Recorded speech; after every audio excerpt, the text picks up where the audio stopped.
Hey, how's it going? This is Professor Krspo, and this is Music Production 101.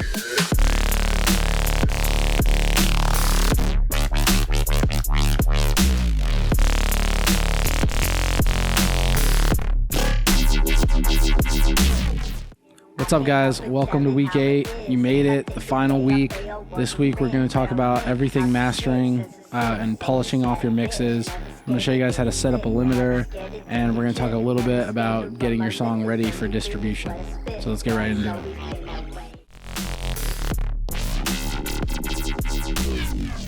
All right, guys, week 8. We are in the Wookflu song project file again, and I'm just going to show you guys what I did here on the mastering chain to kind of finish this song off. So go to the master. We're going to click on this right here, and you're going to see a couple clippers, a limiter. This is just the spectrum analyzer that I showed you guys before. So you guys have seen this thing before. And then this is just the oscilloscope. So you've seen all this stuff before. Just different ways of looking at your music and your mix. And then this is G-Clip, free plugin. And I'm going to show you guys exactly what I'm doing with G-Clip in a second. And then we have our Pro L. So this is a paid plugin, but you don't need this. This is just kind of the last, like the topper offer. So I'll show you guys how to do it with the stock plugins as well. But I just want to kind of explain the thought process here. So first off, this song, and we'll use Pro L to look at it because it's super cool visually. So this song, if I play this song without either one of these clippers, you're going to notice it's pretty quiet.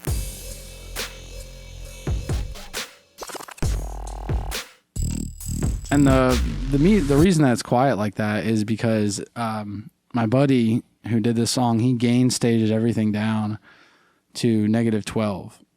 And that's why everything's like at around -12, if you noticed.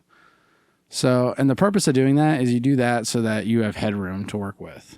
And you don't worry about, clipping and some like unwanted distortion that comes from clipping.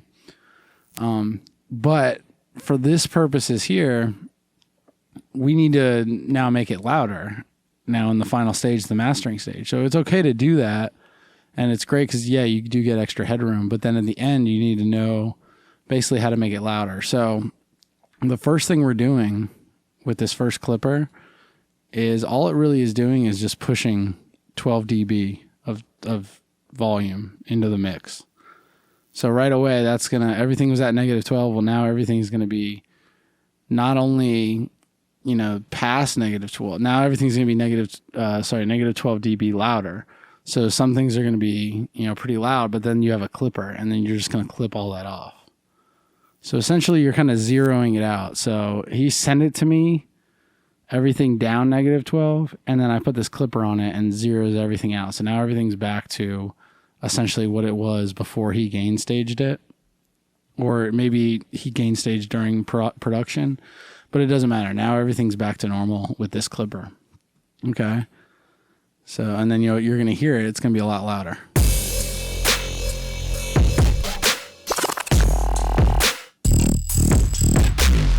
So you see now it's actually hitting the ceiling here of the Pro L. Before, without that -12 or plus 12 dB, it wasn't hitting the ceiling at all. See?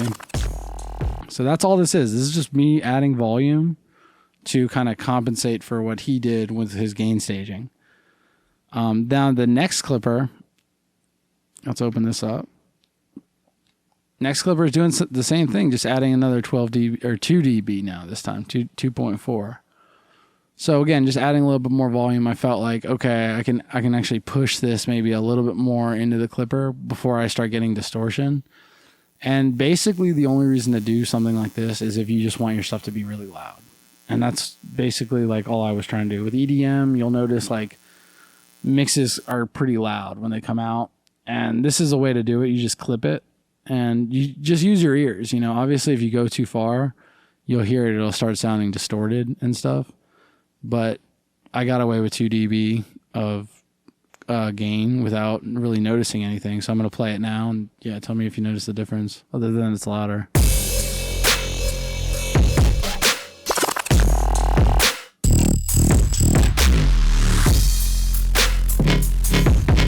So yeah, it's just louder, nothing crazy. And then I noticed still like I could get a little bit of dB, not a lot. So I just added 1 dB here.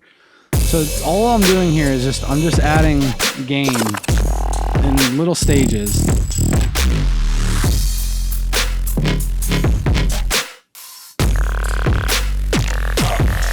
Let's get it. And this by no means is like the loudest mix ever. I mean, -9. I think it's around -8.5, but it takes a second for this thing to like reset itself. If I do like that. Yeah. So that's the correct. So it is. So it's a little higher than I was saying. Around 7.4, 7.5. Let's get it. Which is right around really where you want to be for an electronic music song. I'd say around anywhere from like -8.5 LUFS to -7.4 is good. And then I've seen people's mixes where they compound these clippers and they even put them on like buses. And you can do that and you can get your mix up to like -0.2 LUFS. But there's no reason to do that, because if you look right here, see how it says -14 stream or STMRE? If I put my mouse over it, you see this loudness meter specifies the target reference level loudness value shown above in red.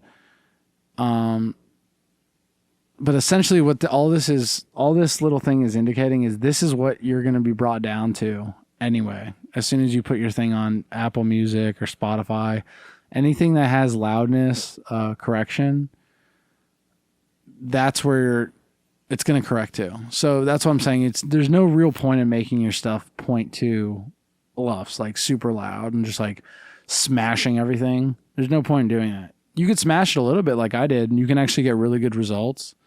But then there's also like doing it so much to the point it's like, I don't see the point in doing things like that. But I know a lot of guys that do like smash their mixes to, point, 0.2, 0.3, something like that. And it really doesn't really do anything for you, I don't think. And all this is basically like, if you're smashing your mix like that, you're just losing dynamics. So your like kick drum and your transients, you're just not going to feel them as much. And I like to feel that kind of stuff. I think that's what's important in music, is feeling like those transients and those like, it feels like music's like hitting you kind of, or like, rocking you. And that's what I like about it, is I like kind of, feeling it. And, the only way to do that is by having like dynamics, it's not, you don't want everything smashed. So that's just a little thing on loudness. I hope I explained everything really well. I'm going to show you guys now in a second how to do exactly what I did here with all the stock plugins, or at least free plugins. You don't need this Pro L, is all I'm saying. I just wanted to show you guys, because I think Pro L has one of the best displays kind of to show you what a limiter is doing. And I can even show you guys, like if there's a cool setting here, I can show you exactly what the limiter is doing. If I go here.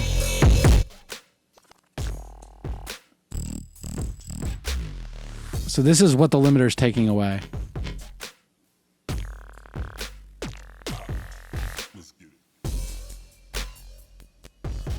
So you see, it's not a lot. It's not a lot. It's doing kind of like subtle things and kind of taking away just like the top end of like the loudest stuff, which is kind of what you want your limiter to do. Kind of you're just evening it out. You're just taking the really loud stuff and kind of bringing them down, and taking the quieter stuff and kind of making it even and more dynamic, less dynamic, but you still want to keep a little bit of dynamics. But you don't need, you don't need like that stuff to have that super loud kind of edginess to it. You can put a limiter on it, kind of smooth it out. And you'll notice you'll get much better sounding mixes doing it. And I'm going to show you guys exactly how to set something like this up in a second. So let's actually get to that right now. All right, so let's set up our limiter that's not the Pro L. I just want to show you guys it's pretty easy to do. So dynamics, we're going to just hit the limiter here. bring it down. And the limiter has, I think, a couple different looks, right? Or no? Am I thinking of something else? No. So the limiter in Ableton's super basic looking, and but it's super powerful at the same time. It sets your ceiling for you, so you don't even need to worry about that. And it has a look ahead, which is great. So that means it actually reacts. It kind of knows what's going to happen and can react preemptively too. So that's all look ahead is. The more look ahead you have, the cleaner your compression is going to sound, or your limiting is going to sound.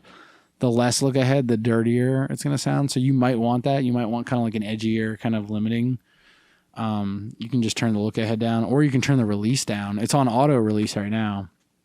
So it's automatically releasing, which is super cool too.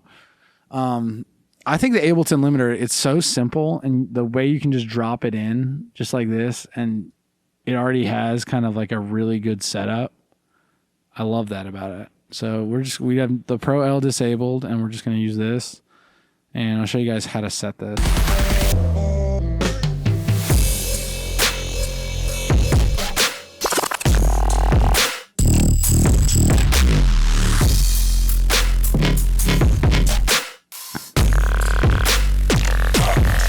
Let's get it. So all I do with this limiter is I just push a little bit of gain, and you'll notice if the more I push the kind of like flatter and like the less 3D the mix sounded. So that's kind of an indicator to like, okay, pull back.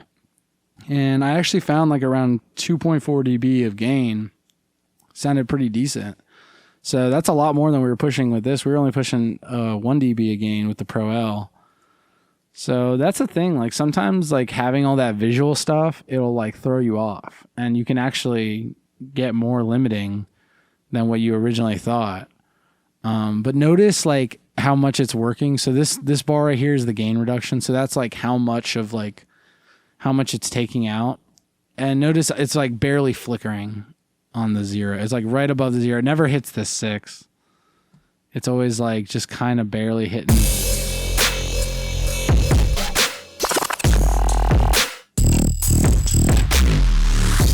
So that's a good amount of limiting. You don't want to go overboard. And sometimes what I tell people to do is, use the Pro L, use like 2 of these limiters. So maybe you have like 2.4 on that one, and then let's duplicate it, and let's see.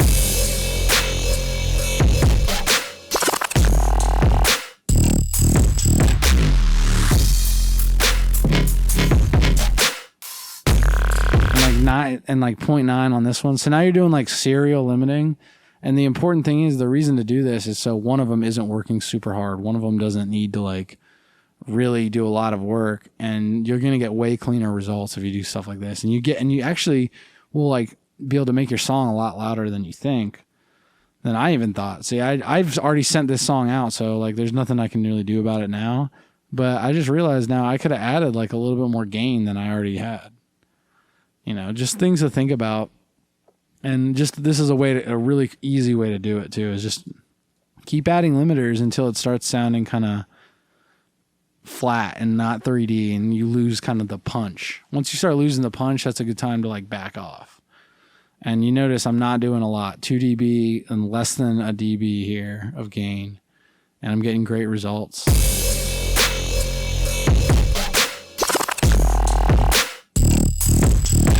So one way to look at it too, open up Voxengo.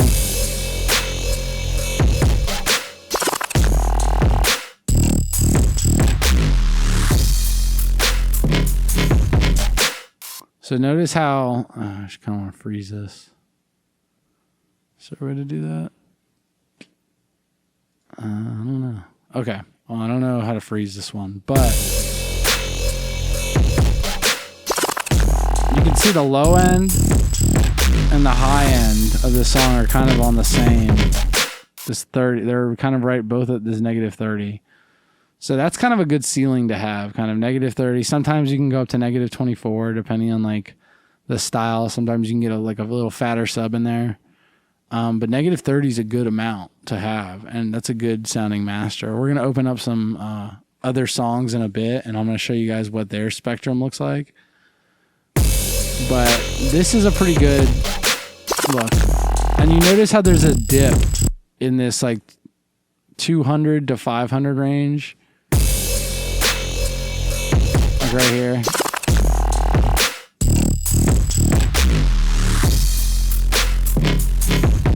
That's important because that's like the low mids. And if you have too much low mids, what you're going to notice is your mixes are going to sound really like muddy. And they're going to sound terrible in cars and stuff. So that's really important. Really pay attention to your low mids with your mix. And you usually want them to be dipped a little bit. And if they're not, that's a good indicator that you have too much stuff going on there and you need to go in there and cut some stuff out of the low mid area, which is anywhere from like 150 to like 400, 500. So, yeah. That's the serial limiting I was trying to show you guys. And I'm still using the G clip because this is a free plugin. So you guys can just download the G clip and you can clip stuff. I don't think there's not like a stock Ableton clipper per se. They all have like clipping, like the Saturator has like soft clipper on it at the end of it. And so does, what am I thinking? So does like the bus compressor or the glue compressor. It also has the soft clipper that you can enable. So you could, I guess, do it without G clip and just push the makeup gain into the soft clipper. But I think G clip is a better way to do it. And it's much better like visually. You can actually see what's going on with your waveform. And it's just a better thing. It's free. So you might as well just use that. Then you can just use the Ableton limiter. 2 dB, 0.9 dB. Now you have a loud enough track. Check the Voxango.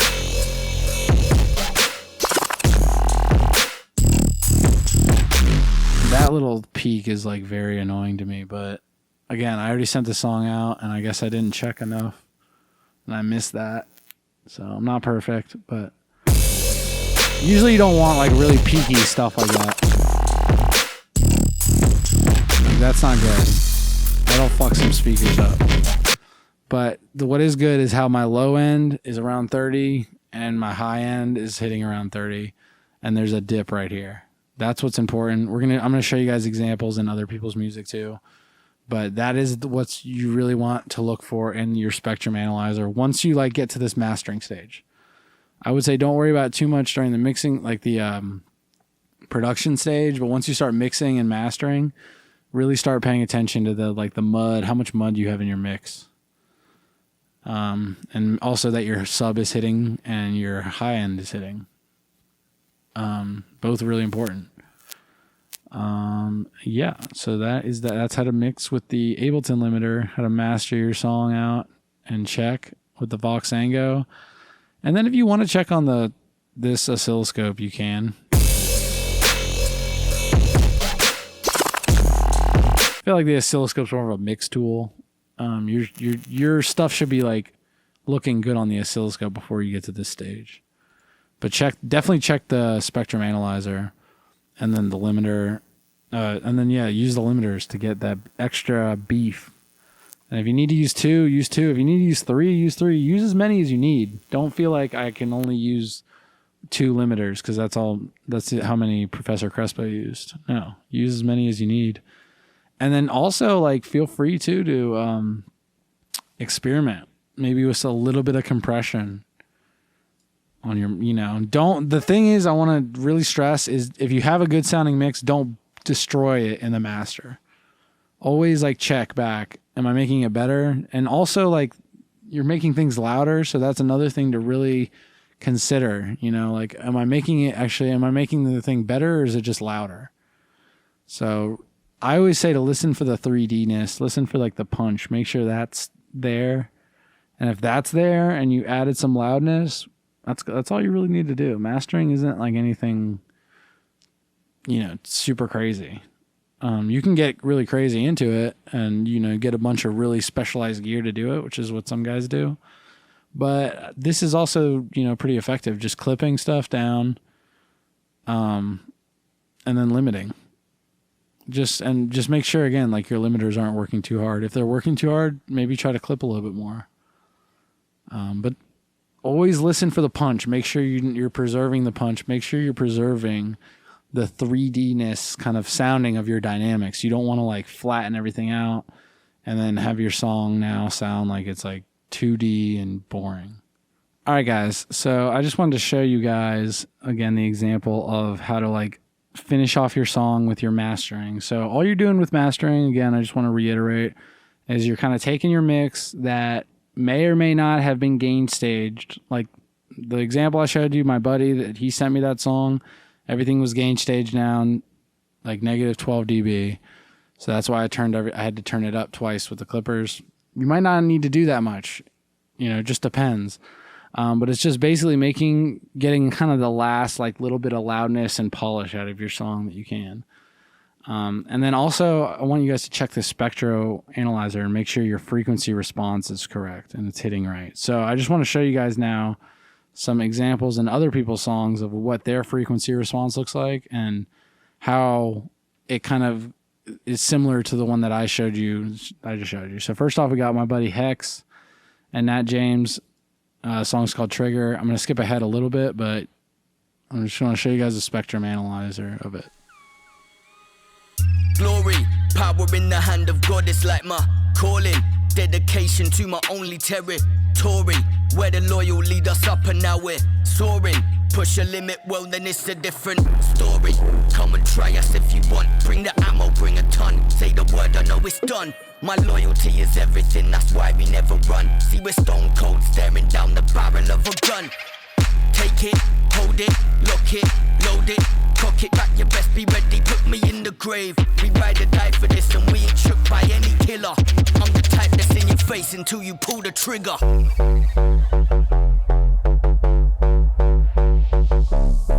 Trigger.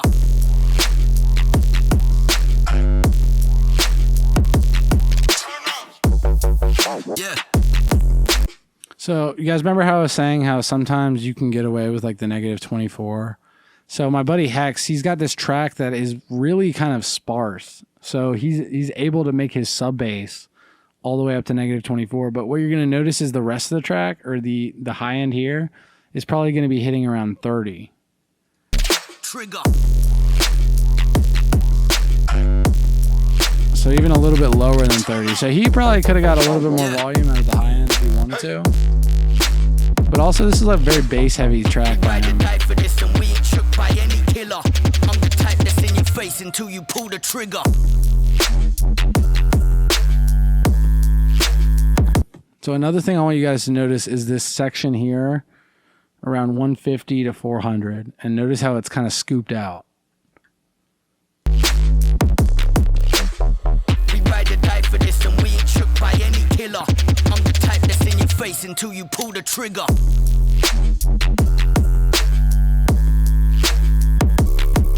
Trigger. Very scooped out, see?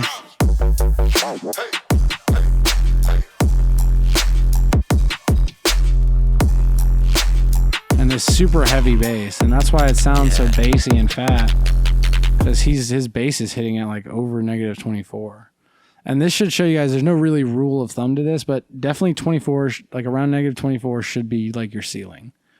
Notice how hard this track is hitting and the bass is like hitting that negative 24. If he went over that, it would be too much. Like this is already like the bass on this track is already like crazy and it's hitting around negative 24. So think of that as like your absolute ceiling. But you really like a really balanced mix usually hits around 30. Like you'll see the top end will hit around negative 30, and the low end will also hit about negative 30, maybe a little higher. So that's a really balanced mix usually. This mix from Hexed, it's not super balanced. It's more bass heavy. So that's why you're seeing the high end around negative 36. But again, it sounds good. It works for the song. So just things to think about. Like you don't necessarily need to have everything be flat. You can have kind of a bass tilted track. But again, you don't want to go like over negative 24 because that might be like just way too much. And if you can't hear it over negative 24, like if you're like, man, I feel like I need more bass and it's already at negative 24, look at the stuff in this mud area. And if there's a lot going on, then it's probably just like covering up your bass. All right, so let's go. This is another hex track, but with another guy Ion. So let's see if this is a similar setup bass wise. Okay, yeah, 1, 2, 3, I'm about to hit LightSpeed. Yeah, she gon' give me a little taste, iced tea. Yeah, hold on the gas behind the wheel, don't try me. Yeah, I'm moving through that pass, they see me pass, I'm lightning. See how even this is? This part's pretty even. And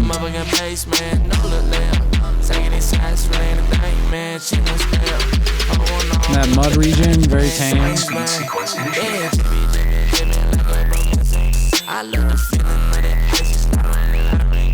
See a little more high-end stuff in this track.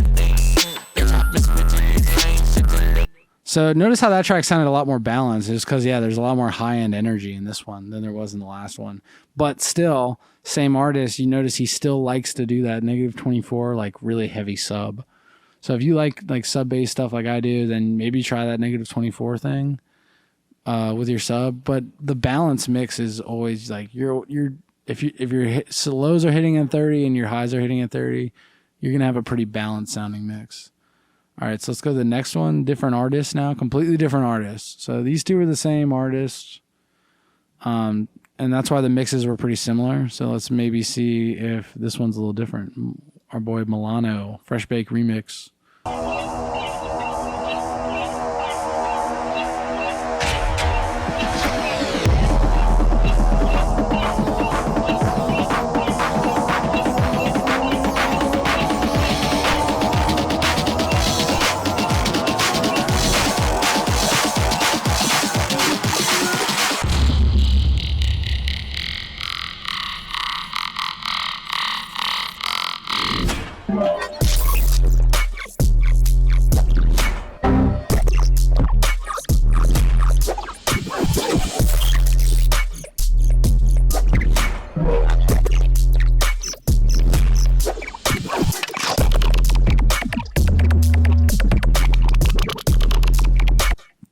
So again, this one's another really bass heavy track, and you're seeing that. You see it in the Spectrum Analyzer, like a lot of bass, not a lot of like highs, and that's kind of a style right now. So these are two newer tracks that I just downloaded, so that's probably why you're seeing that. It's kind of a like a fad that's going on.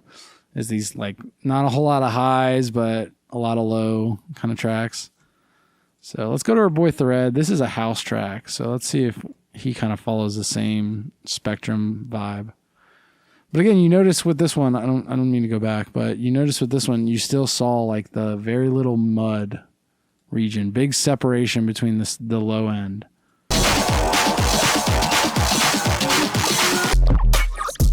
See?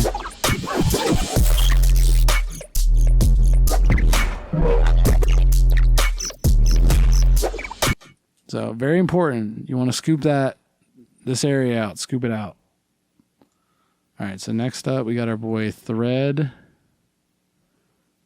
So this is a house track, so it'll be a little different probably. Let's actually go from the beginning with him. Starts off with a bass. Hold tight, I'll be here with you all night.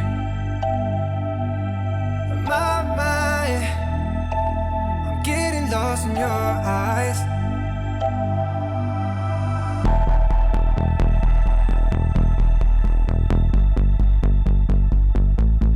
Look at all the harmonics on his bass. That's crispy.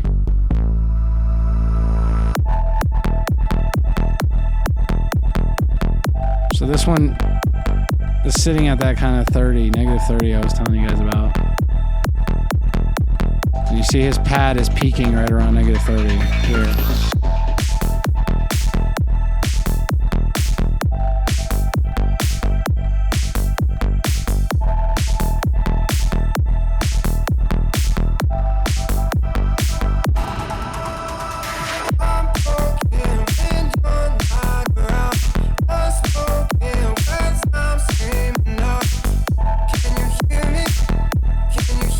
You notice nothing's really going past this -30. If it does, it briefly does.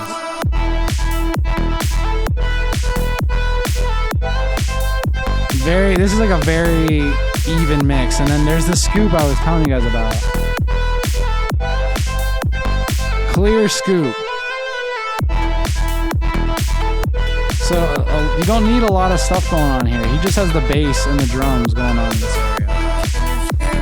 And the thing is, the drums only come in for a second, so you're not going to really get a lot of mud from the drums. Really, when you think about the mud region, you want to think about stuff like this bass, how it is sustained. That's the stuff you really worry about. Like drums, you don't need to worry about because they're just like they're in and out. They're in and out.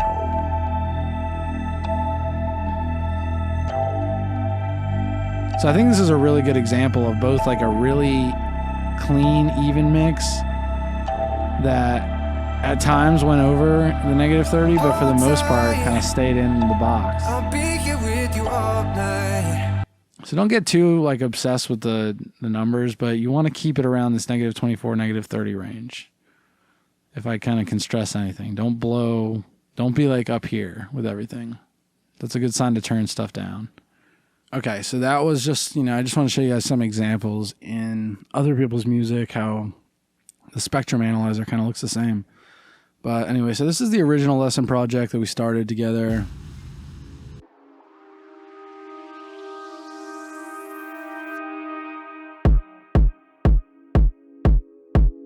So for your final project, guys, I just want a little clip, something like this. It's got to be 1.5 to 2 minutes long. So this will be the max here. I guess it could be a little over 2 minutes, but try to keep it around 2 minutes.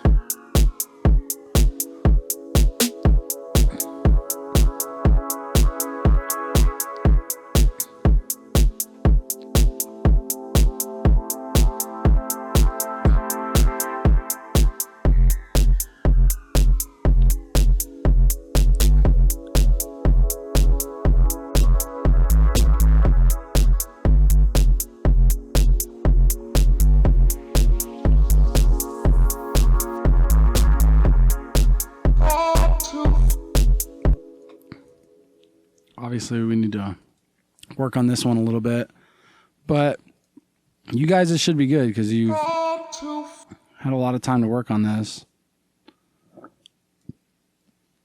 And it's only got to be 1.5 minutes, so don't stress it. I just want you guys to, come up with something that you're proud of in the end, and, you can, show some friends and family that you guys like it. Or something that you're happy with. So basically all I want to see is some sort of keys, drums, bass, and then a vocal layer. And then maybe throw some effects in there. Show me, that you understand the use of effects. And then I want you to go and then master it. So it should look like this. Should be around -30, -36. -24, in this range. Should be nice and loud. Your master fader should not be clipping, so that's important. It should be green. Even though I will say you can clip the Ableton master fader, and it, you might actually get better results that way. I'm not saying do that all the time, and you guys are kind of new at this, so I think for now just try not to clip. Until you kind of really understand it. But Ableton is one of those programs that kind of has like its own clipper at the end. So even if it's the master's clipping, when you bounce it, it'll be kind of the peaks will be kind of shaved. It won't be clipping in the bounce. Unlike like Pro Tools or other sessions where if you bounce a clip thing, it's going to be clipped. So that is this interesting thing about Ableton. And I know a lot of producers, that are all about pushing loudness to the very edge and stuff. And they're like, clip Ableton, man. It's awesome. I'm not saying don't do it. I'm not saying do it. I'm saying for this project, I just want you guys to show me that you understand how to use limiters. And for that purpose alone, I'm just going to say don't clip for that purpose alone. But other than that, I'm not like a Nazi or like obsessed with clipping and all that. I just want to let you guys know you can clip the Ableton Master. It's not the end of the world. But try not to. And for this project, definitely don't. Just for this project. So yeah, you should have some vocals, some keys, drums, bass, a minute and a half long. It doesn't need to be super complicated. As you see, this track isn't super complicated. To turn around. But I do want to see like a progression too with your track. So it should, constantly be changing. Every 8 bars, there should be something kind of new happening or getting taken out. So as you see right here at this ending part,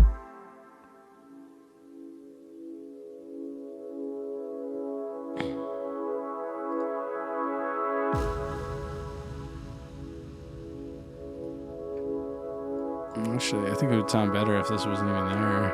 Like, just cut that out and just have it kind of fade out. Have it kind of like fade. Have it like kind of a cool ending, So one way to do it is, which I'm going to do right now, I'm just going to turn the delay up here at the end. Little automation.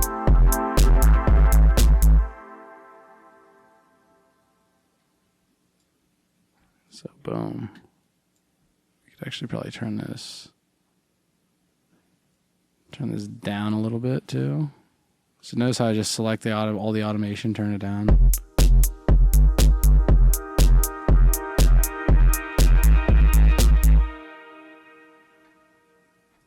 And maybe let's go into here and turn the feedback way up.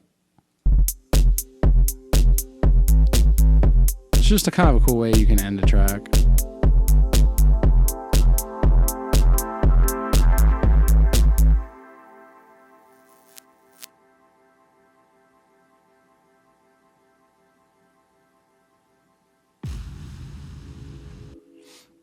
So yeah, just a couple things.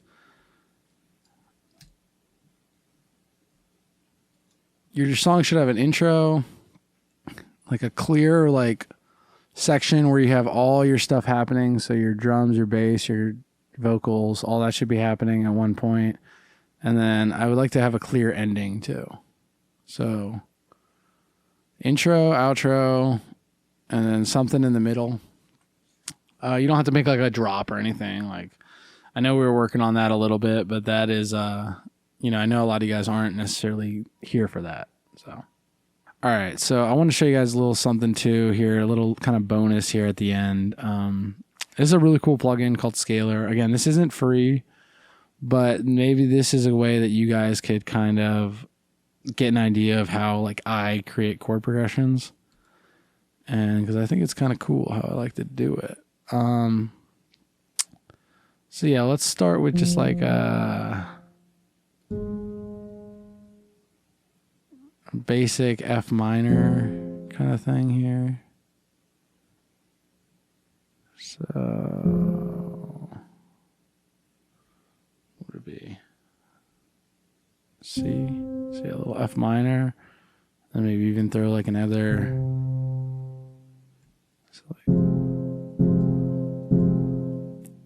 Okay, and then, so what I like to do, I just copy this and just kind of pull it over. So now this is the new chord here. So you just hit the little top button to edit it. And again, you don't need Scalar, but this is just a way that I kind of like to, that I've been kind of writing progressions. So let's add kind of a new note, maybe like a A. So.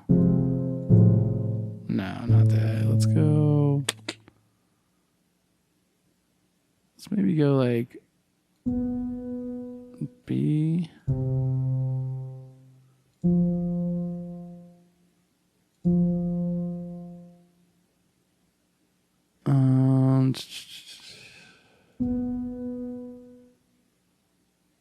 So we want to use the F minor still, but maybe take away the F and switch to a G here.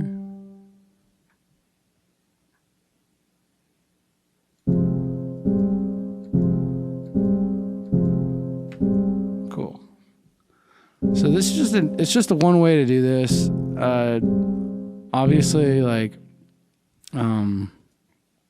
there's a million ways to write chords, I'm just not like a piano player, so this is kind of the way that I've been doing it lately, and I've gotten some interesting results. And like, I don't know, I just wanted to kind of show you guys this and see maybe what you guys thought. So for the next one, let's keep the G. Let's take away that, and then let's add maybe, I kind of want to go down a little bit, so maybe E.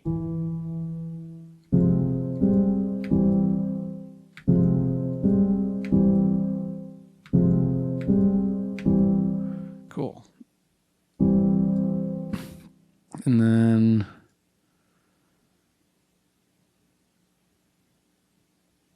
let's take away the E.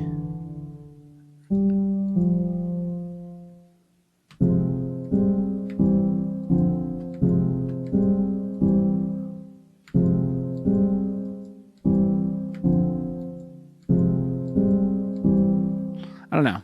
Just this is kind of the fun thing about like plugins like this is you can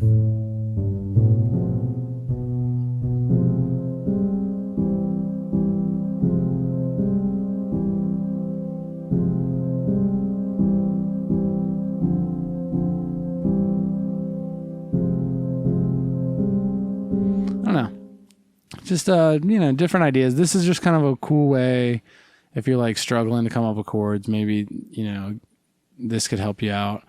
Or just not even doing this in scalar, but you can just kind of do like what I did, how I kind of started with this F minor and then kind of I kept adding keys and taking away keys. I just figured it would be maybe easier. I always do it in this plugin because I have this plugin, but maybe it was easier to see in this. I'm not sure. But just an interesting way to maybe make a chord progression. Yeah, you guys don't need to get this plugin, but it's a cool one. And I just want to show you guys because I know after week 1, you guys were asking a lot about chord progressions and chords and stuff. And sorry I couldn't get to it until the end here, but I did want to talk about it a little bit, at least my process. And again, you don't need to follow this. It's just, something I like to do. It sometimes gives me good results, sometimes not. So, it just is what it is. So, and that's the thing too about your final project. If you guys want to like start something fresh and do something like this with the chords and try to like write a new chord progression, now that you kind of have a better idea, go for it. That's the thing about this final project. It's kind of like your way to like show me what you've learned. So now that you've learned this, if you want to implement it, go ahead. I would love to see that. Just different chord ideas and stuff. And again, you don't need to have scalar to do it. You can do it in MIDI in like, a basic MIDI scene, insert MIDI clip. So yeah, you could do the same thing. If I turn this on. Oh, there's no piano. So we got to put a piano in here.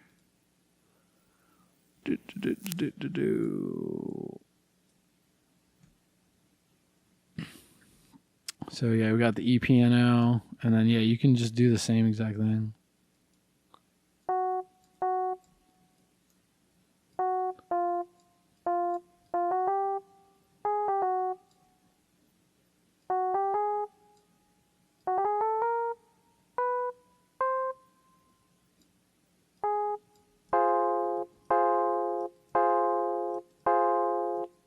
And then just copy and paste that.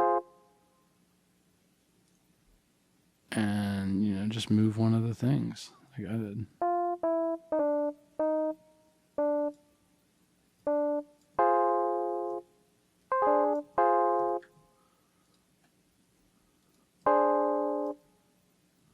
Or maybe move 2 of them.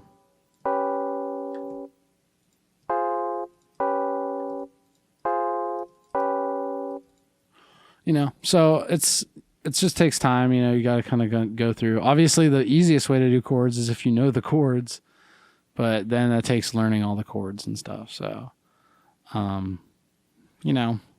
that's where we all want to be eventually, I think, is that you can just play stuff that sounds good. But until we get there, this is just, these are 2 different little techniques. This one you have to have a plugin.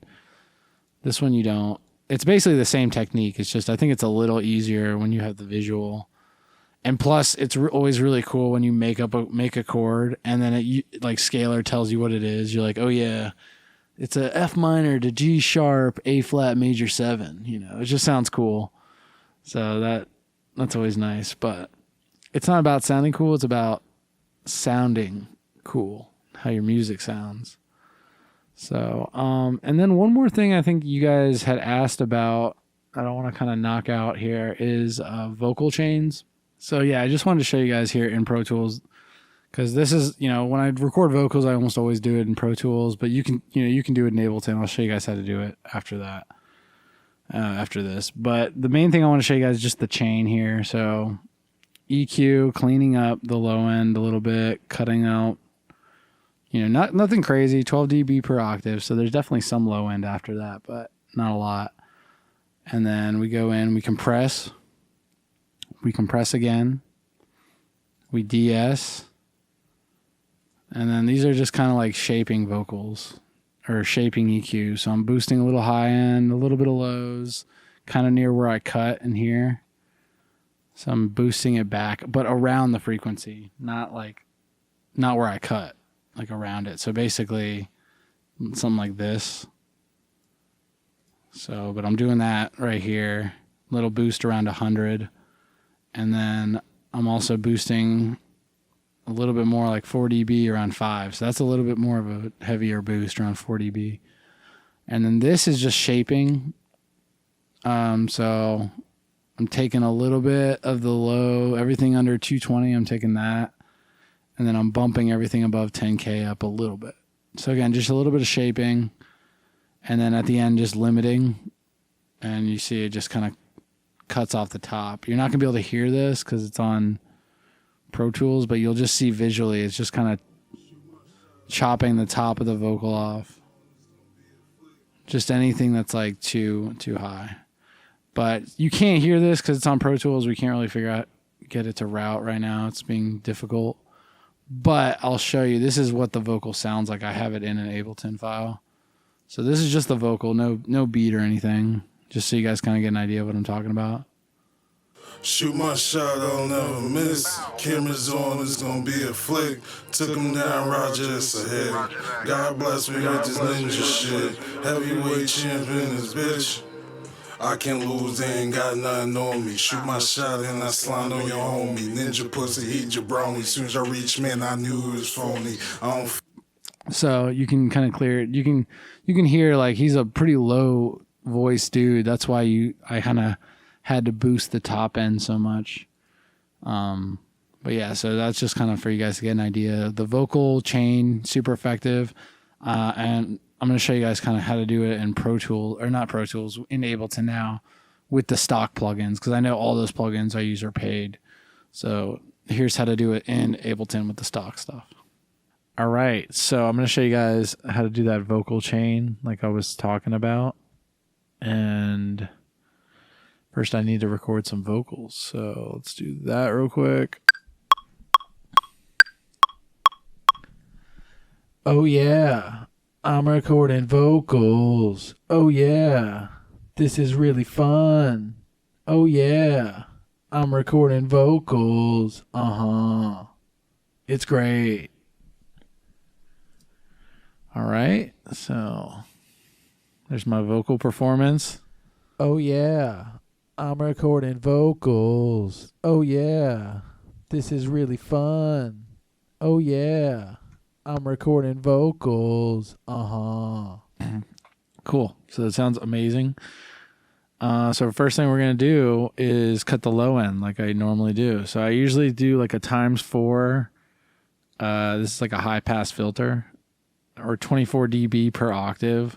So it's pretty steep, but not like the steepest. It's not like a brick wall. So there's going to be some stuff that gets through, but most won't. And the cool thing about Ableton too is you can actually see kind of where the frequency lies with the spectrograph in the background. Oh yeah, I'm recording vocals. Oh yeah. So my main goal is I'm just trying to really get rid of all this extra crap that we don't need. There's all this extra stuff that it's actually in the sub region where my sub bass is sitting, And we don't want that. So that's the first step. Oh yeah, I'm recording vocals. Oh yeah, this is really fun. So like around 147. Oh, you can probably go yeah. down a little bit lower if we I'm wanted to, recording but vocals. that's one way to do it. You just kind of listen to the vocal. Oh yeah, And I'm recording vocals. Oh yeah, this is really kind of just fun. pull back the frequency. Just pull it back as you're kind of listening. And when it starts to sound normal again, let it go. And then you're probably good. Oh yeah. And the result is now all that extra stuff is vocals. gone. Oh yeah. And that makes the next step much easier because the next thing we're going to do is we're going to compress the vocal. And the best way to do that is with a compressor. Or you can use the glue compressor too, but I think this compressor is a little bit better. Oh yeah. I'm recording vocals. Oh yeah. This is really fun. Oh yeah.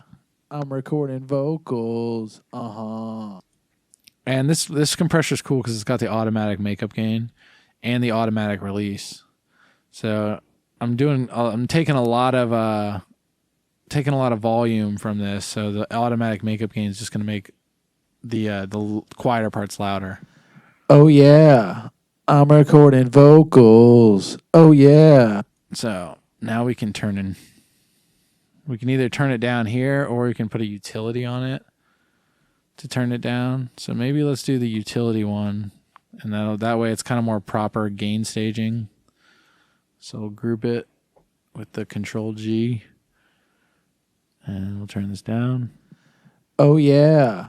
I'm recording vocals. Oh yeah. This is really fun. Oh yeah. I'm recording vocals. Uh-huh. Cool. So that's about right. So you're going to notice the compressed signal is going to be a little more detailed but that's okay. So that's what you want actually.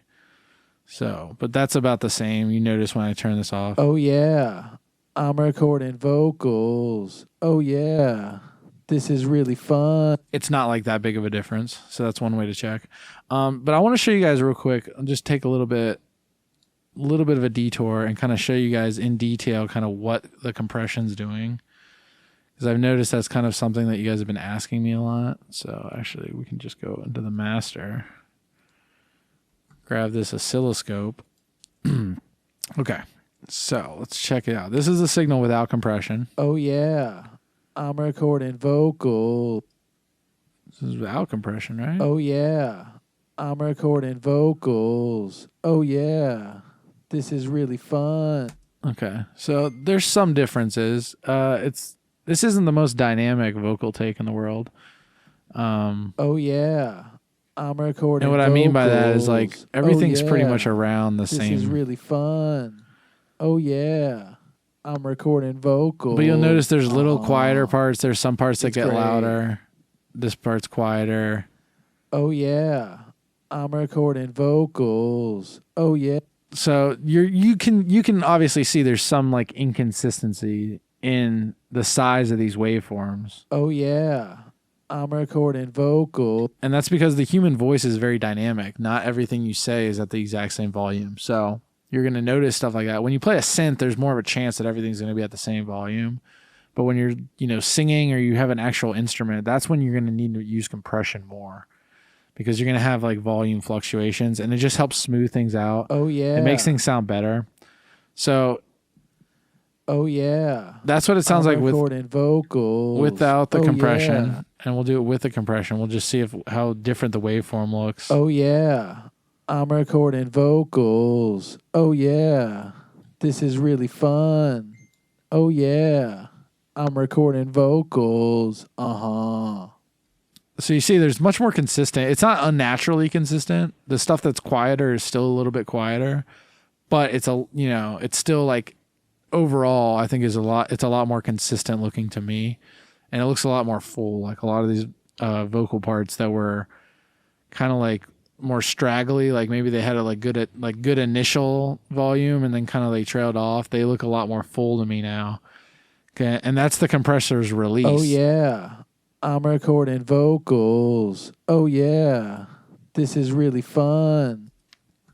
So now that we have now that you have a kind of an idea what the compressor is doing, just kind of evening it out. It's kind of making it a little fuller too in a lot of cases.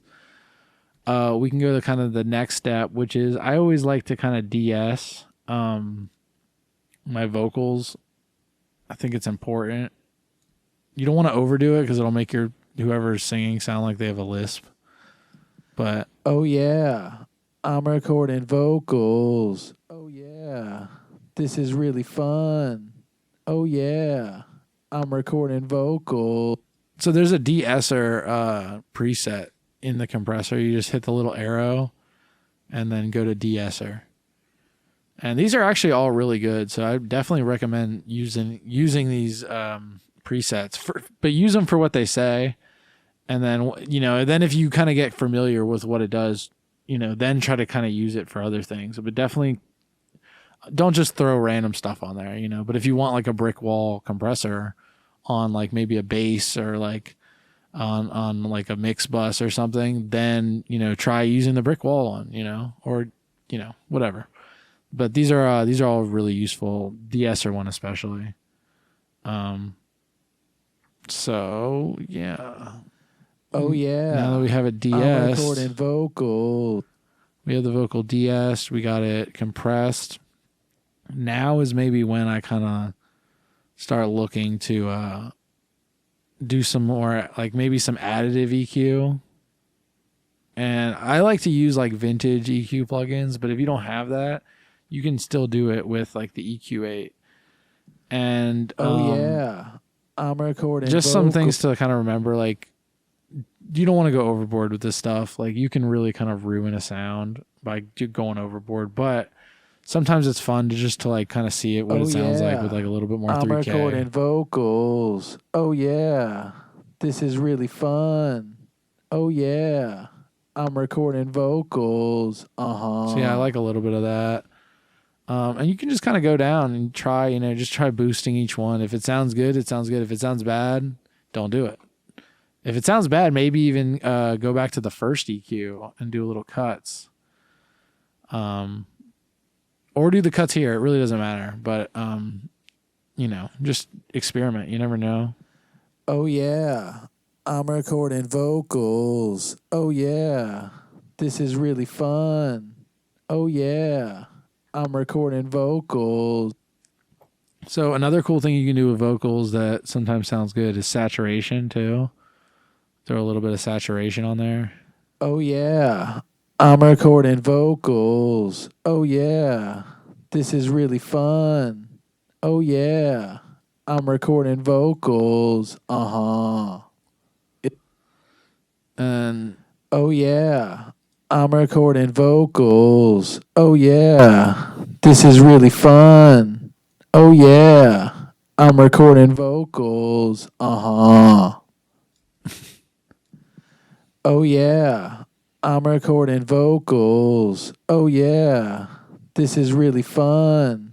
so yeah, saturation sounds kind of cool on there. So yeah, you can just kind of mess around and just try a couple different things out. Some, that's where you get really cool stuff. There's like some really cool bands out there that do a lot of like cool vocal processing. So that's maybe something to check out, look into. You can always YouTube also like specific, like how specific bands get specific sounds with their vocals.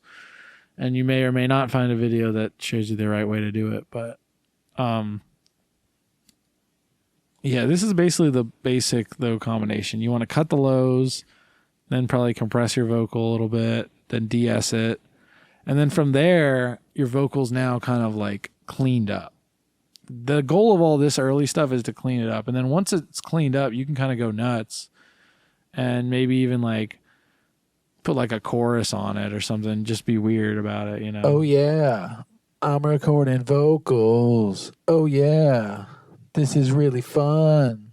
Oh yeah, I'm recording vocals. You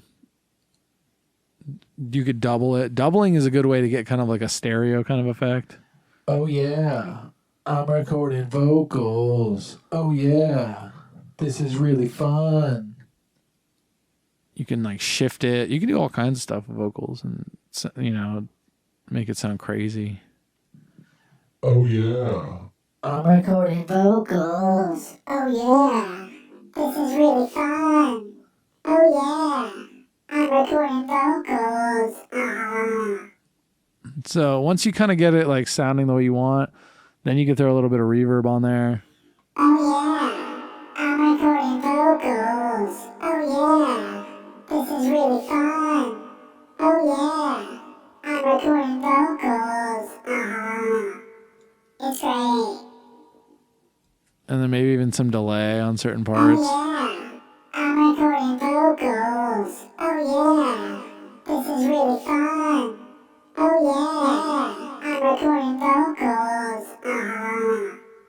It's great.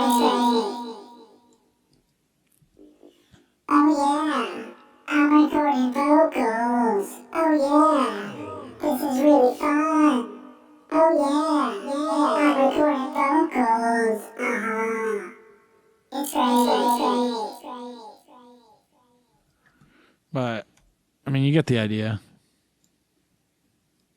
It's this is kind of like the go-to sauce for the vocals. Like, clean it up, and then from there, do your thing and do whatever you want. And then that's where it's time to like experiment and try different things. You know, and obviously it depends on the vocalist, you know, because some vocalists don't want you to go too crazy. Some vocalists are like, go crazy, make me sound crazy. I don't want to sound like me, but some don't. So, but yeah.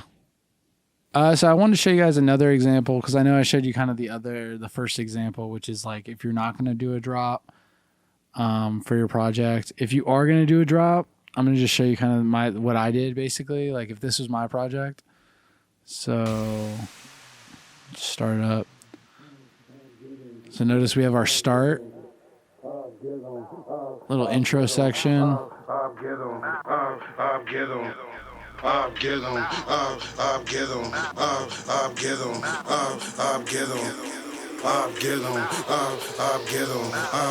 Some effects. Shoot my shot on. Got drums, got a little like kind of key part, bass, Shoot my shot on.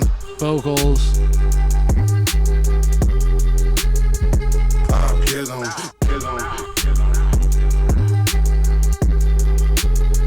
Shoot my shot on. Get on. Little transition section.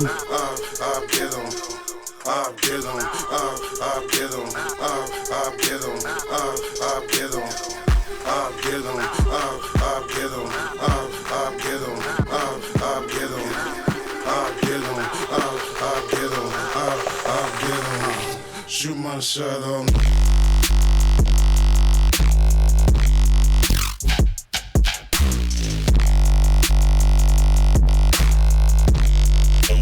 Shoot my shot on.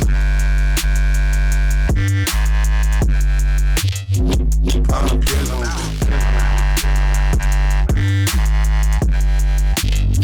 Shoot my shot on. So you don't have to do a second part of the drop. You can just do an outro here if you want. I just chose to do a second part just because. Shoot my shot on.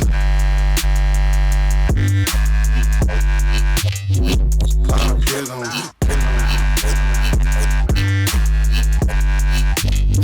Shoot my shot on. So if you do it like that, you can just kind of end it there. If you want to do like kind of like a drop, or if you want to do like an outro section, you can too. If you want to do like a double drop section or an outro, it's up to you. The main thing that I want to see is the progression, you know, the start intro section.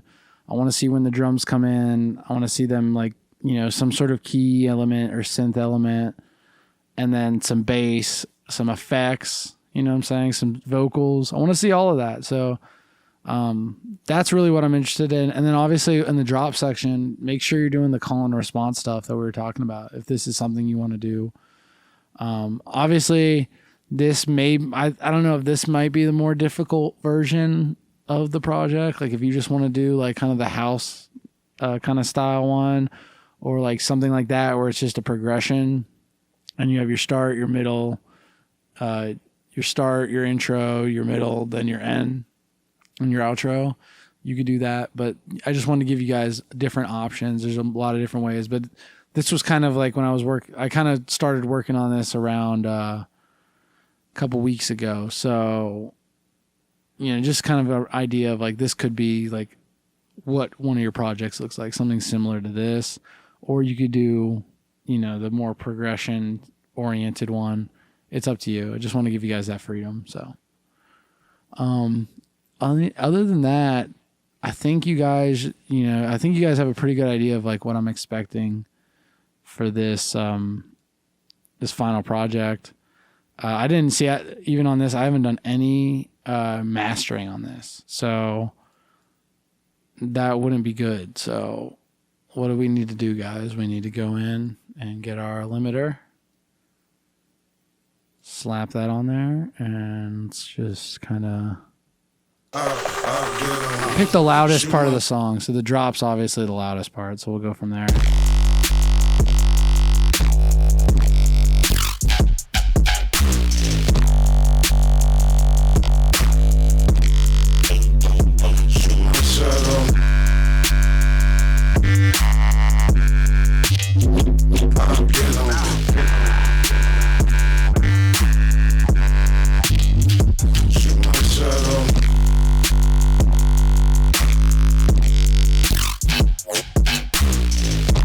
So yeah, we could turn this in now that we have the limiter on there. But yeah, I think you guys pretty much have the idea. I just want to see, in the arrangement side of things, I want to see like an intro, a clear middle section, a clear outro, or a clear drop. And then if you still want to do an outro, you can. If you don't worry about it. If you do the drop, I don't really need to see the outro as much. I just want to see like a good drop. But if you don't do the drop, I want to see like a nice little outro. And then I want to see the, you guys, using the synths, using the drums, using the bass, if you're doing a drop, using the call and response stuff we talked about, maybe layering a sub underneath it, using different effects, and then also, chopping up some vocals maybe,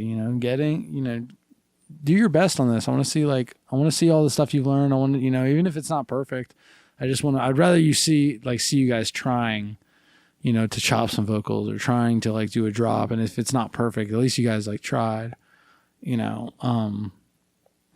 but yeah, those are, that's the final project. So, show me everything you've learned, and I'm looking forward to hearing them. All right. So you might be thinking, now that I've got this awesome track and it's all like mastered and limited and ready to release, what do I do with it? So there's a couple different people that do releases. I'm just going to show you guys the one I use. So you just go to distrokid.com and then see, these are all my releases. And it shows all the different things they're on. It shows you any type of splits that you have. You can look at your bank, see how much money you've made and stuff. So I've made a total of $1.87, which is huge. And then, so you can go upload single. You can upload a single, songs, whatever. Do your name. You can link it with your YouTube, your Apple Music, all that stuff, your Instagram, Facebook.